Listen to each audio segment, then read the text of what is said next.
এই অগস্ট হচ্ছে জাতীয় বিপ্লবের মাস। আমরা অগস্ট বিপ্লব হিসেবে এই মাসকে উদযাপন করতে চাই। ছাত্র জনতার অভ্যুত্থানের মাধ্যমে পরাজিত সরকার যেহেতু ম্যান্ডেটবিহীন সরকার ছিল, কাজেই সেই সরকারের নেওয়া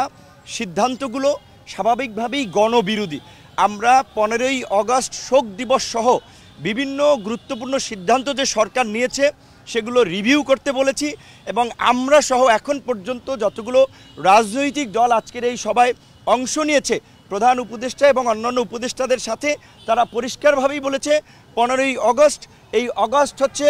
জাতীয় বিপ্লবের মাস। আমরা অগস্ট বিপ্লব হিসেবে এই মাসকে উদযাপন করতে চাই। এটা আমাদের শোকের নয়, এটা আমাদের সুখের এবং শান্তির মাস। কাজেই এই 15ই অগস্টকে কেন্দ্র করে যে জাতীয় শোক দিবস, এই স্বৈরাচারী ফ্যাসিস্ট সরকারের যে নেওয়া সিদ্ধান্ত সেটা বাতিল করে এবং ওই দিন সরকারি যে ছুটি ছিল সেটাও বাতিল করে স্বাভাবিক কার্যক্রম চালু করা এবং আওয়ামী ফ্যাসিস্ট শক্তি 15ই অগস্ট থেকে 21শে অগস্টের মধ্যে ঢাকায় যে তাণ্ডব চালানোর একটা মহা পরিকল্পনা নিয়েছে, সেই পরিকল্পনায় সরকার যেমন আইনশৃঙ্খলা বাহিনীকে দিয়ে তারা মোকাবেলা করবে, একই সাথে আমরা এই আন্দোলনকারী ছাত্র জনতা নাগরিকদেরকে নিয়ে 2-1 দিনের মধ্যেই জনতার মঞ্চ গঠন করে এই গণহত্যায় জড়িত ঘাতক হাসিনার বিচারের দাবি এবং হাসিনাও তার দোসরদের বিচারের দাবিতে ঢাকা সহ সারা দেশের রাজপথে আমরা অবস্থান নেব। পাশাপাশি আজকে আমরা 14টি বিষয়ে আমরা প্রস্তাবনা দিয়েছি। দেশের বর্তমান প্রেক্ষাপটে অর্থনৈতিক স্থিতিশীলতা ফিরিয়ে আনতে কোনো ব্যবসায়ীর উপরে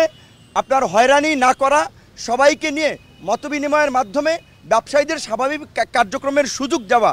64টি জেলা এবং 650 উপজেলা এবং থানা পর্যায়ে ওসি, ইউএনও, ডিসি, এসপিদের যারা এই সরকারের সহযোগী ছিল 6000 mAh ব্যাটারির one and only power master NextG N73 তাদেরকে পরিবর্তন করে সৎ, সাহসী, দক্ষ অফিসারদেরকে নিয়োগদানের মাধ্যমে প্রশাসনিক স্থিতিশীলতা ফিরিয়ে আনা, প্রশাসনের মধ্যে যে পাল্টা এবং অভ্যুত্থানের যে চেষ্টা করা হচ্ছে সেগুলোকে রুখে দেওয়া, এরকম 14টি দাবি আমরা দিয়েছি এবং সর্বশেষ যেটি আমরা কথাটি বলেছি, দ্রুত সময়ের মধ্যেই রাষ্ট্র সংস্কার ও জাতীয় নির্বাচনের রোডম্যাপ প্রদান এবং এই যে আওয়ামীপন্থী যে সংখ্যালঘুদের একটি অংশ